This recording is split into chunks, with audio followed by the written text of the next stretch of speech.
Shrimad home remedies में आपका स्वागत है।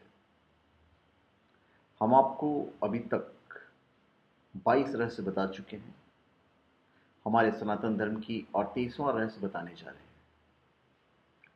हमारे पास चमत्कारिक जड़ी बूटियां थी जिनका उल्लेख है गुलतूरा, तापसदुम, शल, भोजपत्र, विष्णुकांता, मंगल्य, अश्वगंधा, श्वेत अपराजिता, हत्था जोड़ी, समोवली, अपमार्ग, अगस्त। बहुत सारी जड़ी बूटियां हैं। ये बांदा, चुंबकीय शक्ति, श्वेत और काली गुंजा। तो ये जो जड़ी बूटियां हैं जो व्यक्ति के सांसारिक और आध्यात्मिक जीवन को साधने में महत्वपूर्ण मानी गई है।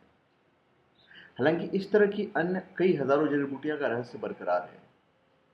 तो इन जड़ी बूटियों का जो रहस्य है वो आज तक समझ में नहीं आया। फिर तिब्बत का यमद्वार। प्राचीन काल में तिब्बत को त्रिविष्टप कहते थे। यह अखंड भारत का एक हिस्सा हुआ करता था। तिब्बत को चीन ने अपने कब्जे में ले रखा है।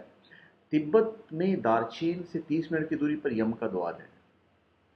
यम का द्वार पवित्र कैलाश पर्वत के रास्ते में पड़ता है। यह कैलाश पर्वत की परिक्रमा यात्रा के शुरुआती पॉइंट पर है। तिब्बती लोग इसे चोटेन कांग नगई के नाम से जानते हैं, और इसका मतलब है 2 पैरों वाला स्तूप। ऐसा कहा जाता है कि यहाँ रात में रुकने वाला जीवित नहीं रह पाता है। ऐसी कई घटनाएं भी हो चुकी हैं, लेकिन इसके पीछे के कारणों का खुलासा आज तक नहीं हो पाया है। साथ ही मंदिरनुमा द्वार किसने और कब बनवाया, इसका कोई प्रमाण नहीं है। ढेरों शोध हुए लेकिन कोई नतीजा नहीं निकल पाया है। कहते हैं कि द्वार की इस ओर संसार है तो उस ओर मोक्ष धाम। बौद्ध लामा लोग यहाँ आकर मरणांत होने की मोक्ष प्राप्ति मानते हैं। इसके लिए बीमार लामा अंतिम इच्छा के रूप में यहाँ जाते हैं और प्राण को त्याग देते हैं। उसके बाद है सम्राट अशोक के 9 रहस्यमय रत्न। 9 रत्न रखने की परंपरा की शुरुआत सम्राट अशोक और राजा विक्रमादित्य से मानी जाती है। उनके ही अनुसार बाद के राजाओं ने इस परंपरा को निभाया है। अकबर ने भी अपने दरबार में 9 रत्नों की नियुक्ति की थी। कुछ लोग कहते हैं कि अशोक के साथ ऐसे 9 लोग थे जो उनको निर्देश देते थे, जिनके निर्देश और सहयोग के बल पर ही अशोक ने महान कार्यों को अंजाम दिया। ये 9 लोग कौन थे, उसका रहस्य आज भी बरकरार है। क्या वो मनुष्य थे या देवता थे? सम्राट अशोक को देवनाना प्रिय, अशोक मौर्य के सम्राट के नाम से कहा जाता था। देवनाना प्रिय का अर्थ देवताओं का प्रिय। ऐसी उपाधि भारत के किसी अन्य सम्राट के नाम के आगे नहीं लगाई गई है। अब सवाल ये उठता है कि सम्राट अशोक के साथ वे 9 लोग कौन थे जिनके बारे में कहा जाता है। उनमें से प्रत्येक के पास अपने अपने ज्ञान की विशेषता थी, अर्थात उनमें से प्रत्येक विशेष ज्ञान से युक्त था, और अंत में सम्राट अशोक ने उनके ज्ञान को दुनिया से छुपा कर रखा। वही लोग थे जिन्होंने बड़े बड़े स्तूप बनवाए और उन्हें विज्ञान टेक्नोलॉजी में भारत को समृद्ध बनाया। कहा जाता है कि उनके ज्ञान की एक पुस्तक के रूप में संग्रहित किया गया था। जिस पुस्तक को किसी विशेष व्यक्ति के सुपुर्द किया गया था, उसने पीढ़ी दर पीढ़ी उस पुस्तक या उसके ज्ञान को आगे फैलाया। हालांकि ये जो रहस्य है वो आज भी बरकरार है। फिर क्या रावण के 10 सिर थे? सचमुच की रहस्यमय बात है कि किसी के 3, 4 या 10 सिर हों। भगवान दत्तात्रेय के 3, ब्रह्मा जी के 4 और रावण के 10। रावण दुनिया में इस नाम का कोई दूसरा व्यक्ति नहीं है। राम तो बहुत मिल जाएंगे लेकिन रावण नहीं मिलेंगे। रावण तो सिर्फ रावण है, इसीलिए उसे दशानन भी कहा जाता है। जैन शास्त्रों में रावण के प्रति नारायण माना गया है। जैन धर्म के 64 शलाका पुरुषों में रावण की गिनती की जाती है। जैन पुराणों के अनुसार महापंडित रावण आगामी 24वें तीर्थकर की सूची में भगवान महावीर की तरह 24वें तीर्थकर के रूप में मान्य होंगे। इसलिए कुछ प्रसिद्ध प्राचीन जैन तीर्थस्थलों पर उनकी मूर्तियां भी प्रतिष्ठित की गई है। लेकिन क्या रावण के 10 सिर थे? कहते हैं सब। क्या सचमुच ये सही है? कुछ विद्वान मानते हैं कि रावण के 10 सिर नहीं थे, किंतु 10 सिर होने का भ्रम पैदा कर देता था। इसी कारण लोग उसे दशानन कहते थे। कुछ विद्वानों के अनुसार 6 दर्शन और चारों वेदों का ज्ञाता था, इसलिए उसे 10 कंठी भी कहा जाता था। 10 कंठी कहे जाने का कारण प्रचलन में उसके 10 सिर मान लिए गए। जैन शास्त्रों में उल्लेख है कि रावण के गले में बड़ी बड़ी गोलाकार 9 मणियां होती थी।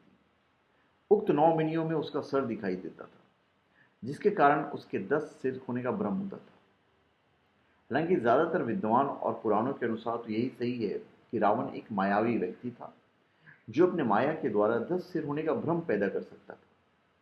उसके मायावी शक्ति और जादू के चर्चे जगत प्रसिद्ध है। रावण के 10 सिर होने की चर्चा रामचरितमानस में आती है।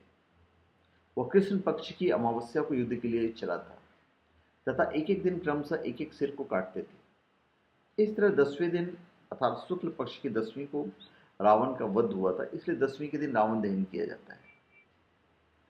रामचरितमानस में वर्णन आता है कि जिस सिर को राम अपने बाण से काट देते थे, पुनः उसके स्थान पर दूसरा सिर उभर आता था। विचार करने की बात है कि क्या एक अंग के कट जाने पर वहां पुनः नया अंग उत्पन्न हो सकता है।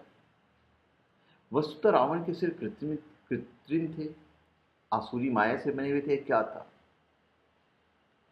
मारीच की चांदी की बिंदियों से युक्त स्वर्ण मृग बन जाना, रावण के सीता के समक्ष राम का कटा हुआ सिर दिखाना, क्या सिद्ध होता है इन चीजों से कि राक्षस मायावी थे, वे अनेक प्रकार के इंद्रजाल जानते थे। तो रावण के 10 सिर और 20 हाथों को भी मायावी या कृत्रिम माना जा सकता है। तो ये आज तक रहस्य का विषय है। फिर आत्मा या प्राण का कहीं और होना। कहा जाता है कि हमारी आत्मा का वास दोनों भवों की भृटकिटी में यहाँ पे रहता है। लेकिन हमने पुराणों और अन्य ग्रंथों में पढ़ा है कि कुछ लोग पशुओं या पक्षियों का प्राण या जीव का जो प्राण है कहीं अन्यत्र होता है। जैसे किसी राक्षस की जान तोते में थी।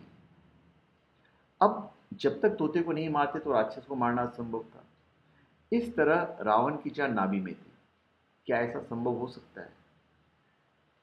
ऐसी मान्यता है कि रावण ने अमरत्व की प्राप्ति के उद्देश्य से भगवान ब्रह्मा की घोर तपस्या कर वरदान मांगा था। लेकिन ब्रह्मा ने उसके इस वरदान को नहीं मानते हुए कहा कि तुम्हारे जीवन नाभि में स्थित रहेगा।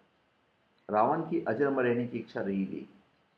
यही कारण था कि जब भगवान राम से युद्ध चल रहा था तो रावण और उसकी सेना राम पर भारी पड़ने लगे थे। ऐसे में विभीषण ने राम को यह राज बताया कि रावण की जीवन उसकी नाभि में है, नाभि में ही अमृत है। तब राम ने रावण की नाभि को तीर मारा और रावण मारा गया। हालांकि रावण की जान तो नाभि में थी, लेकिन पड़ा है कि कई दैत्यों, दानवों, राक्षसों आदि की जान उनके खुद के शरीर से बाहर कहीं और सुरक्षित रखी होती थी। राक्षस की जान तोते में थी, हमने कहानियां पढ़ी हैं। तोते की गर्दन मोड़ो तो राक्षस की गर्दन मुड़ जाती थी। तो ये जो रहस्य है नाभि में प्राण, ये आज तक नहीं सुलझा है। फिर यति, इसे बिगफुट कहते हैं, और बिगफुट मानव की तबाही का इंतजार कर रहा है, क्योंकि वही धरती की असली प्राकृतिक प्रजाति है। आज का इंसान तो स्टार प्रोडक्ट है, जबकि बिगफुट से इंसानों ने धरती को छीन लिया। बिगफुट से इंसानों ने धरती को छीन लिया और उन्हें छुपने को मजबूर कर दिया है। आधुनिक जीव वैज्ञानिक तो यही मानते हैं। पूरे विश्व में इन्हें अलग अलग नामों से पुकारा जाता है। तिब्बत और नेपाल में इन्हें एती का नाम दिया गया है, तो ऑस्ट्रेलिया में यूवी के नाम से जाना जाता है। भारत में इसे एती कहते हैं। एती मानव का वर्णन पुराणों और अन्य भारतीय ग्रंथों में बहुत मिलता है। कहते हैं कि हिमालय में कहीं रहते हैं और बहुत कम ही लोगों को दिखाई देते हैं। हालांकि अब तक उनकी होने की पुष्टि नहीं हो पाई है, लेकिन कई लोग उनको देखे जाने का दावा करते हैं। भारत के कश्मीर, उत्तराखंड, हिमाचल, सिक्किम, अरुणाचल आदि राज्यों के लोग उनको देखे जाने का दावा करते हैं। नेपाल और तिब्बत के लोग भी यति मानव में विश्वास रखते हैं। अब हम आपको आखिरी रहस्य बताने जा रहे हैं, हवाखोरी। और वो आज का जीता जागता उदाहरण है। आज भी वो जीवित हैं।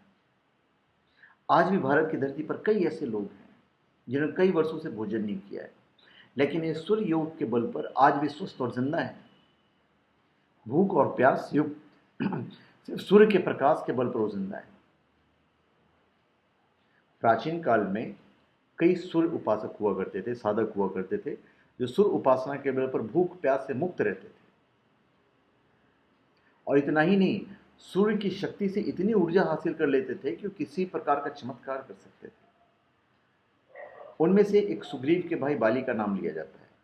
बाली में ऐसी शक्ति थी, वो जिससे भी लड़ता था उसकी आधी शक्ति छीन लेता था। वर्तमान युग में आज आज की बात कर रहे हैं, प्रहलाद ज्ञानी इसका पुख्ता उदाहरण है। बगैर खाए पिए व्यक्ति जिंदगी गुजार सकता है। गुजरात में मेहसाना जिले के प्रहलाद जानी एक ऐसे चमत्कार बन गए हैं जिसने विज्ञान को चौतरफा चक्कर में डाल दिया है। वैज्ञानिक समझ नहीं पा रहे हैं कि आखिर कैसे संभव है। तो ये हमने आपको 29 रहस्य बताएं। तो धन्यवाद। आप हमारे चैनल पर सब्सक्राइब करें और अपने कमेंट दीजिए। धन्यवाद।